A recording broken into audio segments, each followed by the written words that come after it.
নমস্কার, শুরু করলাম আজকের রেসিপি মোচার ঘন্ট।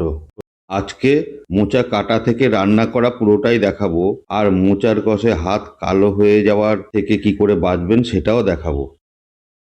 প্রথমে মোচার খোলাগুলো ছাড়িয়ে নিয়ে এক এক করে ফুলগুলো ছাড়িয়ে নিয়ে এবারে একটি একটি করে ফুল থেকে দেখবেন ট্রান্সপারেন্ট শক্ত অংশ আছে সেটাকে খুলে নিতে হবে, এবং ভেতরে একটি কালো করে দেখবেন শক্ত লাঠির মতো আছে, যেভাবে খোলা হচ্ছে সেটিকে ফেলে দিতে হবে, নাহলে মোচাটি যখন রান্না হবে শক্ত শক্ত অংশগুলো মুখে লাগবে। এবারে এভাবে কুচি কুচি করে কেটে নিয়ে জলে ফেলে দিন। হাতে একটু তেল মাখিয়ে নেবেন, না হলে হাতটা কালো হয়ে যাবে। আর মোচাটা জলে ফেলার কারণই হচ্ছে গিয়ে যাতে কালো না হয়ে যায়।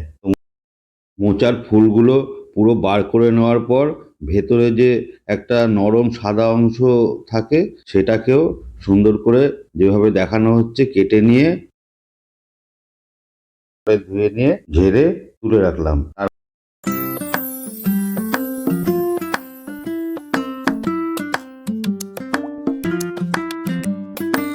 তারপর মোচার সঙ্গে ছোলা প্রেসার কুকারে দিয়ে সেদ্ধ করতে দিলাম। মোচা আর ছোলার সেদ্ধ করার টাইম মোটামুটি একই, যার জন্য একসঙ্গে সেদ্ধ করে নেওয়া হলো, টাইম সেভ হয়ে গেল। তারপর কড়াতে তেল দিয়ে বড়ি ভেজে নেওয়া হলো। একটু কড়া করে বড়িটা ভাজা হলো। অনেকে বড়া দেন, কিন্তু বড়ার চাইতে বড়িতে সুবিধা বেশি, সেটা পরে বলছি। লাল করে বড়ি ভেজে বড়িটা তুলে নেওয়া হলো। বেশিরভাগ সময় বড়াগুলো রান্নার পরে নরম হয়ে গিয়ে মোচার স্বাদটাকে নষ্ট করে দেয়, কিন্তু বড়িগুলো সুন্দর কুরকুরে থাকে। ডুমো ডুমো করে কাটা আলু ছেড়ে দেওয়া হলো তেলে। তারপর আলুগুলো একটু লালচে করে ভেজে তুলে নেওয়া হলো। লাইক, সাবস্ক্রাইব, শেয়ার করে আমাদের উৎসাহিত করুন।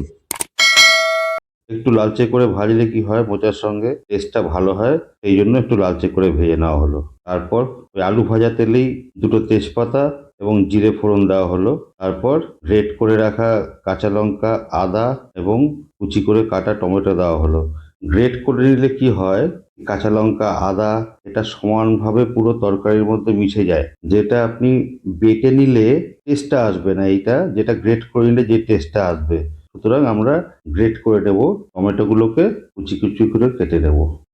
স্বাদ মতো নুন দিয়ে রান্নাটা শুরু করলাম।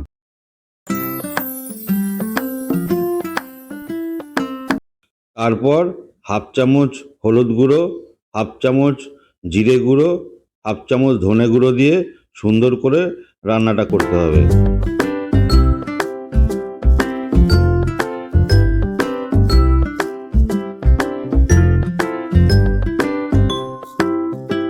নিয়ে তারপর অতি সামান্য পরিমাণে জল দিয়ে, কারণ ওই পেস্টটা একটু শুকনো শুকনো হয়ে এসেছিল, জল দিয়ে একটু গ্রেভি মতো হলো, না রান্না করতে সুবিধা হয়। তারপর ভেজে রাখা আলুগুলো কড়াতে দিয়ে দিলাম, দিয়ে ভালো করে মিশিয়ে নিলাম মশলার সঙ্গে।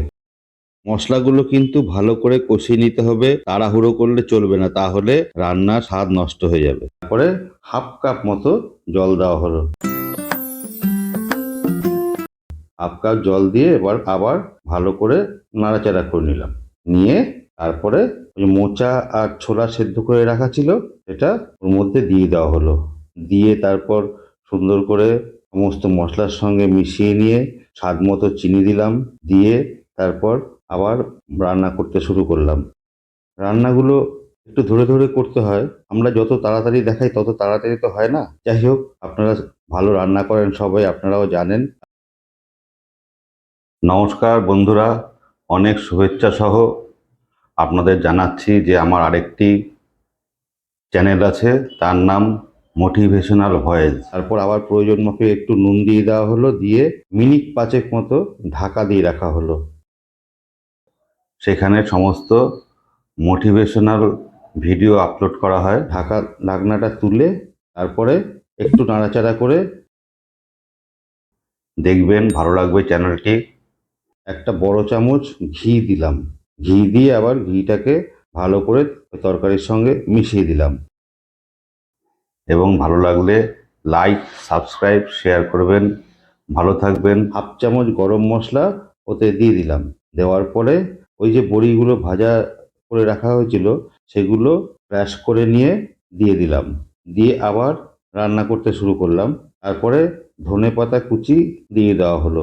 আপনারা দেখবেন আমরা সাধারণত রান্নার আগে কুচি করে রেখে দিই না ধনেপাতা, রান্না করতে করতে দিই, তাহলে কি হয় ওই ধনেপাতার গন্ধটা রান্নার সঙ্গে খুব ভালোভাবে মিশে যায়। তার জন্য একদম সঙ্গে সঙ্গে দেওয়া হয়।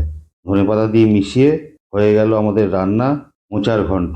আপনারা রেসিপিটা ট্রাই করবেন, ভালো লাগলে কমেন্ট করবেন, তাতে আমরা উৎসাহ পাবো। ধন্যবাদ, ভালো থাকবেন।